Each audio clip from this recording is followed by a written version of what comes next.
Hello everybody, welcome to my channel. Friends, आज मैं आप लोगों के साथ शेयर करूंगी कि अपनी किचन में इस्तेमाल होने वाले पल्सेस, स्पाइसेस और बीन्स, फ्लोर, जितनी भी चीज़ें आप लोग अपने किचन में इस्तेमाल करते हैं, लगभग वो सारी चीज़ें आप लंबे समय तक बहुत सुरक्षित तरीके से सेव करके रख सकते हैं। और इसका सबसे आसान तरीका है, अपनी इन चीज़ों को अपने फ्रीजर में डाल दीजिए, फ्रीजर में रख लीजिए। उसके बाद आप इनको जितने लंबे समय तक चाहें बिल्कुल सेफ रख सकते हैं। यानी कि कुछ चीज़ें जो आपके इस्तेमाल में हैं उनको तो आप किचन में रखते ही हैं, पर जब एक्स्ट्रा में आप कुछ पैकेट मंगा कर रखते हैं तो आप उन्हें अपने फ्रीजर में रख लीजिए। जैसे फॉर एग्जाम्पल, आपके पास सूजी है, तरीका तो है सूजी को भी सेव करके रखने का दूसरा, या कुछ दालें हैं जिनको आप हल्का सा भून कर एयर टाइट डब्बे में बंद करके रख सकते हैं, या फिर कुछ दालें ऐसी हैं या चावल ऐसे हैं जिनको कीड़े ना पड़े उसकी वजह से आप उसके अंदर लौंग डाल सकते हैं, और भी कई तरीके हैं। लेकिन वो सब जो तरीके हैं, एक तो काफी लगता है कि जैसे झंझट है, पहले उन्हें भूनो फिर उसे रखो, फिर भी वो उतने लॉन्ग टाइम नहीं चल पाते जितने कि आप रेफ्रिजरेटर के फ्रीजर वाले एरिया में रखकर उनको सेफ रख सकते हैं। दूसरा, जो स्पाइसेस हम लोग यूज करते हैं, जैसे कि कैच के आते हैं, एवरेस्ट के आते हैं, या किसी भी कंपनी के जो मसाले आते हैं ना, जिसमें पनीर मसाला, सांभर का मसाला, पाव भाजी मसाला या उस टाइप के, वो लगभग हम लोग सभी यूज करते हैं अपने घर में। तो उसका सबसे अच्छा तरीका है कि उनको एज इट इज जैसे मार्केट से आए उनको उसी तरह के डब्बों में आप अपने फ्रीजर में रख सकते हैं। ना तो डब्बे में भरकर रखने की झंझट और ना ही उन्हें लेबल करने की।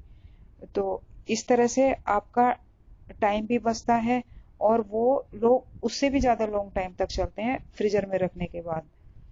जिन चीजों के अंदर लिक्विड जैसा होता है, जैसे प्योरे हमने बना ली, उनको आप रेफ्रिजरेटर के नीचे वाले एरिया में रखें।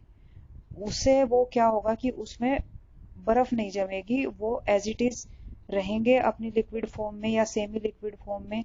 जिसमें कि सॉसेज है, वो तो सभी जानते हैं, वो तो हम बहुत पहले टाइम से ही रखते आ रहे हैं अपने फ्रीजर में, फ्रिज में सॉसेज हैं कितनी टाइप की हों, वो सब हम अपने फ्रिज में ही सेव करके रखते हैं। और इसमें जो टमाटो प्योरे है वो भी आप अपने रेफ्रिजरेटर के निचले वाले पोर्शन में रखें, जहां बर्फ नहीं जमती, सिर्फ चीजें चिल्ड होती हैं और ठंडी होती हैं।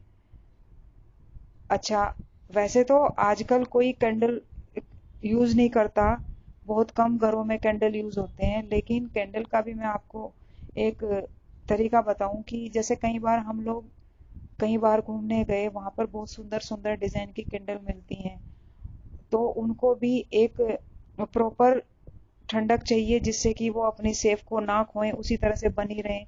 तो उसका भी तरीका है कि आप उन्हें अपने फ्रीजर वाले एरिया में रख सकते हैं, वो ऐसे की ऐसे ही बनी रहेंगी। और नॉर्मल कैंडल आप अपने घर में यदि अचानक कभी जरूरत पड़ जाए यूज करें, तो उनको आप अपने फ्रीजर में रख लीजिए, तो आप उनको देखेंगे कि लंबे समय तक जलती हैं वो वाली कैंडल।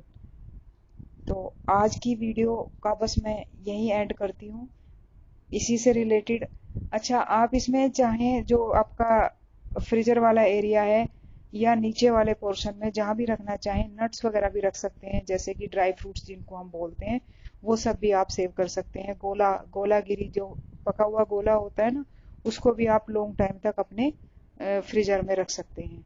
जब यूज करना हो तो आप उसे बाहर निकाल लीजिए, थोड़ी देर बाद नॉर्मल हो जाएगा, फिर आप उसे काट के, कस के, या जैसे भी ग्रेटेड वगैरह करके जैसे यूज करना चाहें कर सकते हैं। और सबसे जो मुझे अच्छा बेनिफिट लगा फ्रीजर में रखने का, कसूरी मेथी का लगा।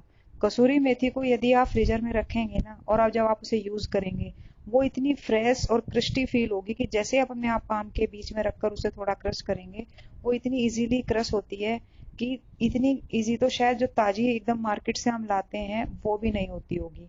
और किसी तरह की कोई स्मेल नहीं होती, कितने लंबे समय तक आप अपने उसे फ्रीजर में रख सकते हैं। तो आप लोग भी अपने स्पाइसेस को यदि सेफ रखना चाहते हैं, लॉन्ग समय तक चलाना चाहते हैं, मतलब लगे कि खराब ना हो, कीड़े ना पड़े, तो आप अपने उसमें फ्रीजर में अपनी ये सारी चीजें सेव करके रख सकते हैं। तो ठीक है, मैं अपनी वीडियो का यहीं एंड करती हूँ। Okay bye tata, take care.